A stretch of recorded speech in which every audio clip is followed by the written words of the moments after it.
কালিহাতীতে বেনজির Ahmed Tito আরেকটা সোহেল হাজারি হওয়ার জন্য আসে নাই। আমি কালিহাতীতে সোহেল হাজারি হব না।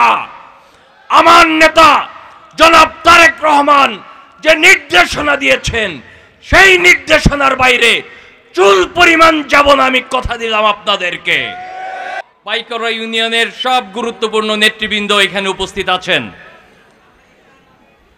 অনেক মহিলারা উপস্থিত আছেন। আমরা আজকের এই সমাবেশটা করছি কেন? আমরা এই সমাবেশটা করছি আমাদের নেতা বিএনপির ভারপ্রাপ্ত চেয়ারম্যান জনাব তারেক রহমান আগামী দিনে বাংলাদেশটা কেমন হবে, কেমন রাষ্ট্র হবে। একটি স্বৈরাচার সরকারের পতন হয়েছে, একটি জুলুমবাজ সরকারের পতন হয়েছে।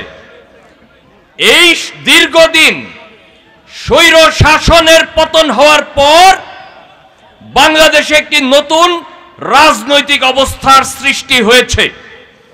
এই অবস্থায় আগামী দিনে আমরা কেমন বাংলাদেশ চাই,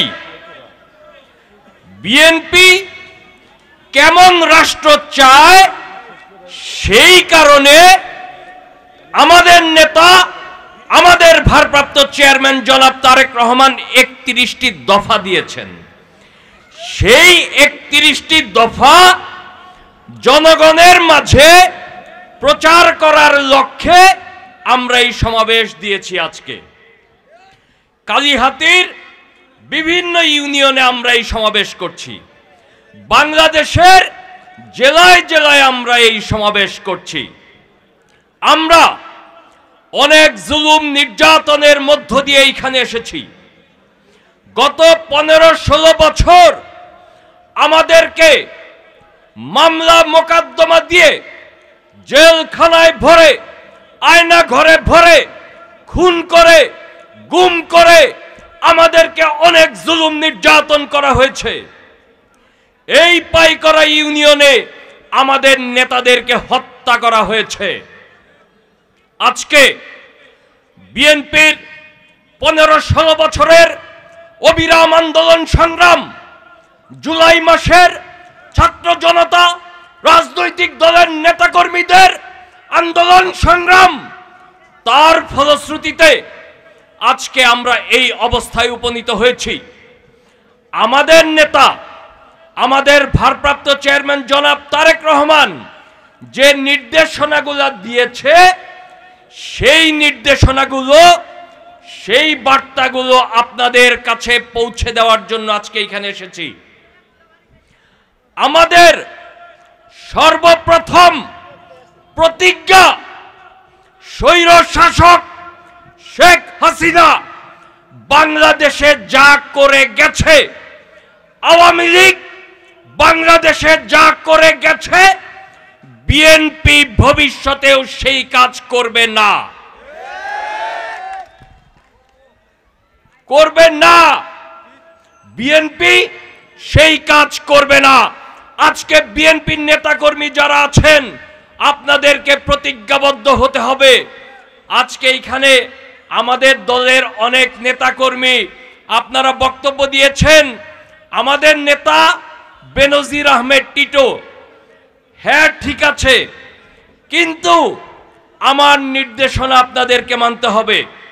আমাকে যদি নেতা মানেন তাহলে আমার নির্দেশনা মানতে হবে। যদি বিএনপি অঙ্গ সংগঠন, যুবদল, ছাত্রদল, স্বেচ্ছাসেবক দল, সমস্ত অঙ্গ সংগঠন, সহযোগী সংগঠনের নেতাকর্মীদের বলি, আপনারা যদি কোন রকম সামাজিক অপকর্মের সাথে জড়িত হন, যদি চাঁদাবাজি, দখলবাজির সাথে জড়িত হন, তাহলে সেই দায়িত্ব আপনাদের নেতা বেনজির আহমেদ টিটো নিবে না, বিএনপিও নিবে না।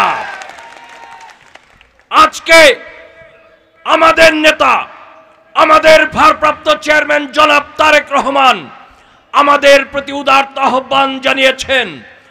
বিএনপি করতে হলে রাজনীতি করতে হলে জনগণের মন জয় করে রাজনীতি করতে হবে, জনগণের সঙ্গে মিশতে হবে, ভালোবাসা দিয়ে জনগণকে জয় করতে হবে। কালিহাতীতে বেনজির আহমেদ টিটো আরেকটা সোহেল হাজারি হওয়ার জন্য আসে নাই। আমি কালিহাতীতে সোহেল হাজারি হব না। আমার নেতা জনাব তারেক রহমান যে নির্দেশনা দিয়েছেন সেই নির্দেশনার বাইরে চুল পরিমাণ যাব না, আমি কথা দিলাম আপনাদেরকে। আমরা খুন হয়েছি, আমরা গুম হয়েছি, আমরা নির্যাতিত হয়েছি, আমাদের সন্তানেরা রাজপথে হত্যা হয়েছে, অনেক রক্ত ঝরেছে, রাজপথ রঞ্জিত হয়েছে। আজকে আমরা যদি সঠিক ধারায় আমরা যদি নেতৃত্ব দিতে না পারি, তাহলে সেই অত্যাচার, সেই রক্ত, সেই আমাদের সন্তানদের সঙ্গে বেঈমানি করা হবে। কাজেই আমাদেরকে প্রতিজ্ঞাবদ্ধ হতে হবে। আগামীতে আমরা একটি গণতান্ত্রিক বাংলাদেশ প্রতিষ্ঠার জন্য সংগ্রাম করেছি। আমরা বিগত 15 বছর আমরা আগামীতে একটি গণতান্ত্রিক রাষ্ট্র প্রতিষ্ঠার জন্য এগিয়ে যাব। আমরা মানুষের ভোটের অধিকার প্রতিষ্ঠা করব। ভোটের অধিকার প্রতিষ্ঠার জন্য আমরা সংগ্রাম করেছি। এত জুলুম করা হয়েছে আমাদের উপরে, এত নির্যাতন করা হয়েছে। এই জুলুম নির্যাতন আমরা কেন সহ্য করেছি? মানুষের ভোটের অধিকারের জন্য। আমরা এই জুলুম নির্যাতন কেন সহ্য করেছি? গণতান্ত্রিক অধিকার প্রতিষ্ঠার জন্য, আমাদের অধিকার প্রতিষ্ঠার জন্য। কাজেই আগামীতে আমরা বিশ্বাস করি এই সরকারকে আমরা সহযোগিতা করছি। আমরা চাই এই সরকার আমাদেরকে, মানুষকে ভোটের অধিকার প্রয়োগের রাস্তা তৈরি করবে, গণতন্ত্র প্রতিষ্ঠার জন্য রাস্তা তৈরি করবে। আমরা সেই পথে অগ্রসর হয়ে বাংলাদেশের মানুষ ভোট দিয়ে তার সরকারকে নির্বাচিত করবে। আমরা এই ভোটের অধিকারের জন্য ৭১ সালে যুদ্ধ করে বাংলাদেশ স্বাধীন করেছি। আমরা ৯০-এর আন্দোলন করেছি মানুষের ভোটের অধিকারের জন্য। জুলাইয়ের আন্দোলন করেছি আমরা মানুষের অধিকার প্রতিষ্ঠার জন্য। ইনশাল্লাহ আমরা বাংলাদেশকে একটি গণতান্ত্রিক রাষ্ট্র হিসেবে প্রতিষ্ঠিত করে, গণপ্রজাতন্ত্রী বাংলাদেশ প্রতিষ্ঠা করে মানুষের নাগরিক অধিকার প্রতিষ্ঠা করব। আপনারা সবাই ঐক্যবদ্ধ থাকবেন, নিজেদের মধ্যে বিভেদ সৃষ্টি করবেন না। যদি ঐক্য নষ্ট হয় তাহলে আমরা মানুষের জন্য, মানুষের ভোটের অধিকার প্রতিষ্ঠার জন্য আমরা যে অগ্রসর হয়েছি, আমাদেরকে আবার পেছনের দিকে যেতে হবে। কাজেই আপনারা ঐক্যবদ্ধ থাকবেন। ইনশাল্লাহ আমরা বাংলাদেশে আমাদের নেতা, আমাদের ভারপ্রাপ্ত চেয়ারম্যান জনাব তারেক রহমানের নেতৃত্বে আগামী দিনে গণতান্ত্রিক বাংলাদেশ প্রতিষ্ঠা করব। আপনাদের সঙ্গে আবার দেখা হবে, আপনাদের সঙ্গে আবার কথা হবে। আমরা ওয়ার্ডে ওয়ার্ডে মিটিং করব, আমরা দুয়ারে দুয়ারে, উঠানে উঠানে বৈঠক করে আপনাদের সঙ্গে আরো আন্তরিকভাবে কথা বলবো। আপনারা সবাই সুস্থ থাকবেন, ভালো থাকবেন, দোয়া করবেন। খোদা হাফেজ। বাংলাদেশ জিন্দাবাদ।